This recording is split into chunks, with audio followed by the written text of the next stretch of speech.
بسم اللہ الرحمن الرحیم۔ سائنس کی نظر میں تدفین کے ایک دن بعد یعنی ٹھیک 24 گھنٹے بعد انسان کی آنتوں میں ایسے کیڑوں کا گروہ سرگرم عمل ہو جاتا ہے جو مردے کے پخانے کے راستے سے نکلنا شروع ہو جاتا ہے،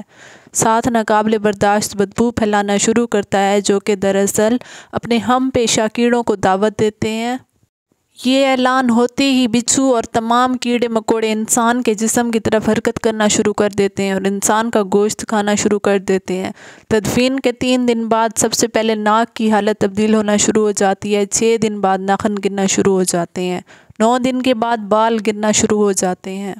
انسان کے جسم پر کوئی بال نہیں رہتا اور پیٹ پھولنا شروع ہو جاتا ہے، 17 دن بعد پیٹ پھٹ جاتا ہے اور دیگر اجزاء باہر آنا شروع ہو جاتے ہیں، 60 دن بعد مردے کے جسم سے سارا گوشت ختم ہو جاتا ہے، انسان کے جسم پر بوٹی کا ایک ٹکڑا باقی نہیں رہتا، 90 دن بعد تمام ہڈیاں ایک دوسرے سے جدا ہونا شروع ہو جاتی ہیں، 1 سال بعد ہڈیاں بوسیدہ ہو جاتی ہیں اور بالآخر جس انسان کو دفنایا گیا تھا اس کا وجود ختم ہو جاتا ہے۔ تو میرے دوستو، غرور، تکبر، حرص، لالچ، گھمنڈ، دشمنی، حسد، بغض، جلن، عزت، وقار،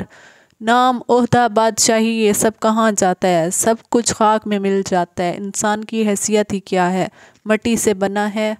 مٹی میں دفن ہو کر مٹی ہو جاتا ہے، 5 یا 6 فٹ کا انسان قبر میں جا کر بے نام و نشان ہو جاتا ہے، دنیا میں اکڑ کر چلنے والا، اپنے آپ کو طاقتور سمجھنے والا، دوسروں کو حقیر سمجھنے والا، دنیا پر حکومت کرنے والا، قبر میں آتے ہی اس کی حیثیت صرف مٹی رہ جاتی ہے۔ لہٰذا انسان کو اپنی ابدی اور ہمیشہ کی زندگی کو خوبصورت اور پرسکون بنانے